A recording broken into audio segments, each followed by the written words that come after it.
નમસ્કાર, તમે જોઈ રહ્યા છો લાઈવ આદેશ ન્યૂઝ. હું દીપિકા પટેલ. જોઈએ આજના મુખ્ય સમાચાર. મહેસાણામાં બ્યુટી પાર્લરોને ટાર્ગેટ બનાવી લૂંટ કરી ફરાર થઈ જનાર 3 મહિલાઓ ઝડપાઈ.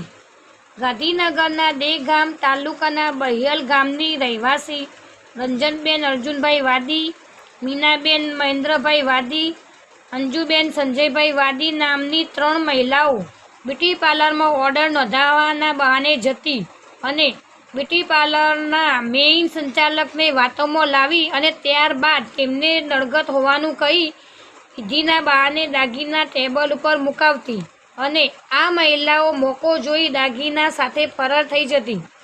મહેસાણાના મોઢેરા રોડ ઉપર આવેલ ખોડિયાર બ્યુટી પાર્લરમાં આ જ રીતે ઠગાઈ કરી હતી. મહેસાણા પોલીસે સર્વેલન્સ અને બનાવ સ્થળના સીસીટીવી ફૂટેજના આધારે ગાંધીનગર જિલ્લાની આ 3 મહિલાઓને ઝડપી લેવામાં આવી હતી. મહેસાણા પોલીસની સફળ કામગીરી હેઠળ આ 3 મહિલાઓ ટોળીને ઝડપી લેવામાં આવી. ડીવાયએસપી મનીષભાઈ પટેલ મહેસાણા અને તેમની ટીમ દ્વારા સફળ કામગીરી કરવામાં આવી. બી ડિવિઝન વિસ્તારમાં મોબાઈલ ચેન સ્નેચિંગ, રિક્ષાની ટોળકી આવા ગુનાઓ બનતા રહેતા હોય છે મુખ્ય હાઈવે છે, તો એમાં કેવા પગલાં લેવા છે અને કેવી કાર્યવાહી થઈ છે? બી ડિવિઝન વિસ્તાર એટલે સિટીનો હાર્ડ મતલબ કે મેઇન કોર વિસ્તાર છે અને એની અંદર મુખ્ય હાઈવે ત્યાંથી પસાર થાય છે અને ભીડભાડવાળા વિસ્તારો પણ આની અંદર છે. અહીંયાથી ચોરીના અનેક અલગ અલગ પ્રકારના ગુનાઓ બનતા હોય છે, જે પૈકી છેલ્લા 1 મહિનામાં બી ડિવિઝન પીઆઈ તથા તેમના સ્ટાફ દ્વારા કુલ 5 અલગ અલગ પ્રકારના ગુનાઓ ડિટેક્ટ કરવામાં આવેલા છે.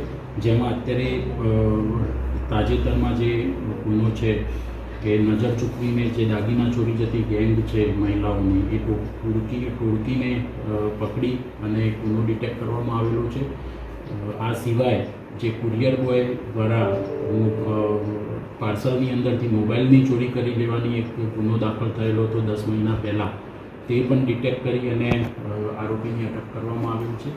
આ સિવાય રિક્ષામાં બેસાડી અને મોબાઈલ ચોરી લેતી, દાગીના ચોરી લેતી ગેંગના સભ્યો વિરુદ્ધ પણ ગુના દાખલ થયેલા હતા.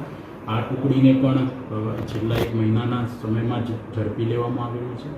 અને આ સિવાય પણ જે દાગીનાની ચોરીના બીજા 2 ગુના છે તે પણ પોલીસે 1 મહિનાના સમયગાળામાં જ ડિટેક્ટ કરેલા છે.